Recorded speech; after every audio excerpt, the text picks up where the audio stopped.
This is the Consumer Snapshot for August 2014. In this month, we'll take a look at three areas: sentiment, with an updated look at consumer confidence; in strategy, we'll take a look at practical purchase intentions; and then finally, we'll review our annual findings with the National Retail Federation on planned back-to-school spending. First up is a look at consumer confidence. Sentiment remains relatively stable in August, with 41.5% confident or very confident in chances for a strong economy, off half a point from July. While confidence continues to track below January's 13-month high of 43.2%, August continues the consistent pattern we've seen during most of 2014 and rests nearly 4 points ahead of August 2013. Looking at sentiment historically, we can see that the indicator continues to uptick. Like previous months this year, August 2014 represents the first August reading since the Great Recession to exceed 40%. However, the current reading falls more than 2 points shy of pre-recession August 2007. So let's now take a look at how consumers feel about their wallets. In August, 2 out of 5 say they've become more practical with their purchasing, backing down from July's 44.6%. The current reading is also easing from what we saw from consumers a year ago. And although declining more than a point from July, the majority of consumers continue to focus on just the necessities when at the store. While this month's reading remains elevated from Q2, it is tracking just below last year's level. So let's now take a look at some of the latest insights on the back-to-school season that we collected for the National Retail Federation this year. This year, combined spending on back-to-school and college is estimated at $74.9 billion, second only to the winter holiday shopping season. Now, while back-to-school isn't technically a holiday, this obviously represents a significant spending period for a certain segment of the population.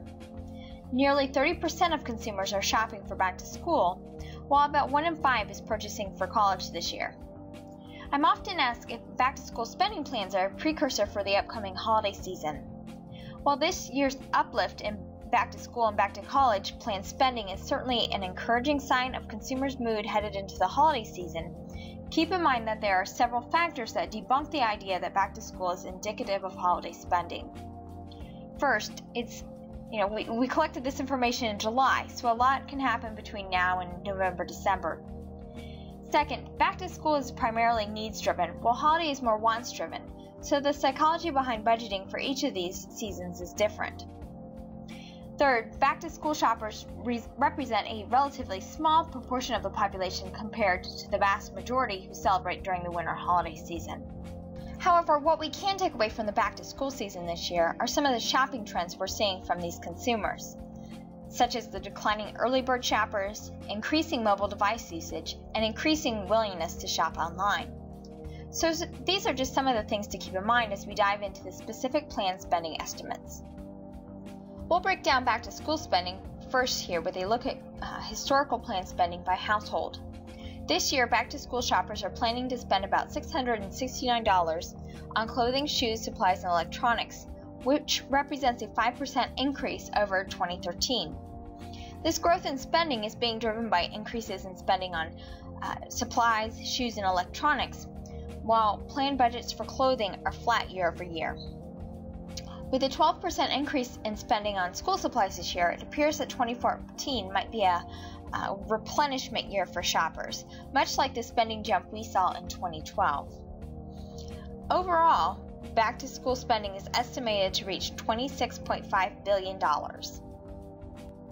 While we talk mostly about back-to-school, it's spending for college that presents the biggest payout for retailers.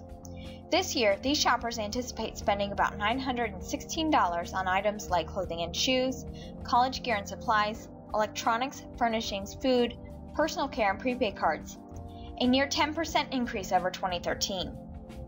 Rising budgets for electronics, supplies, clothing, shoes, and personal care are largely driving the growth in planned spending this year. Interestingly, budgets for the category darling of the last couple of years, dorm furnishings and decor, declined about 8% from last year. Plans to shop at specialty home stores dropped more than 30% year over year. This could be a case of discounters ramping up their offerings within the segment or indicative of a waning trend. Overall, back-to-college spending is estimated to reach $48.4 billion this year. Now, I mentioned that we collected this information for the National Retail Federation, and they have all the details on back to school at their site, nrf.com/backtoschool.